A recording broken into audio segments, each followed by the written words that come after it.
Je suis inspectrice phytosanitaire au ministère de l'Agriculture, à la Direction générale de l'alimentation, depuis maintenant 23 ans.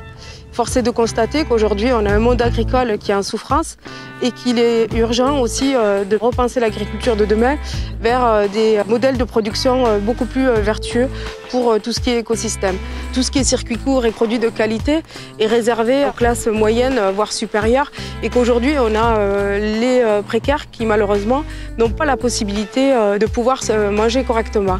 Et aujourd'hui, on souhaiterait que notre agriculture bifurque vers ces systèmes vertueux pour permettre de nourrir toutes les populations, que vous soyez riches ou pauvres, et derrière avec un impact sur l'environnement. Ça va du jeune qui est en lycée et qui va être formé pour mettre en pratique l'agriculture de demain. Elle est indispensable et nécessaire.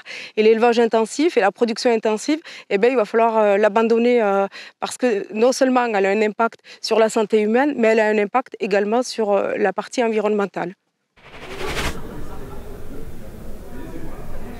Nos missions de contrôle, dites de la fourche à la fourchette par notre ministère, ne sauraient rester un slogan. Avec l'élan commun, nos organisations revendiquent des services publics de contrôle de plein exercice sur l'ensemble des missions de contrôle du ministère et l'ensemble du territoire. Un plan de recrutement pour faire face aux enjeux sanitaires, environnementaux et alimentaires de demain. Une vision constructive qui garantisse la qualité sanitaire de l'alimentation dans le respect de l'animal, de la nature et des hommes qui en vivent. Salut les gars. Salut. Si on fait le bilan, là, ça vous a apporté quoi ce backstab?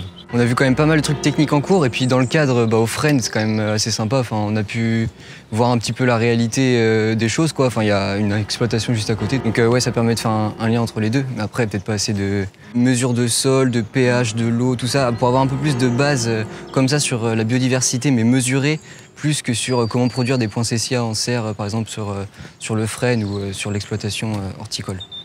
Alors, vous qui êtes la génération climat et l'avenir de l'agriculture, c'est quoi vos attentes vis-à-vis de l'enseignement agricole?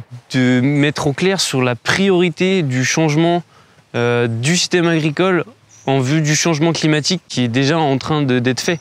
Et en cours, on ne nous dit pas en ce moment, on nous dit c'est le futur.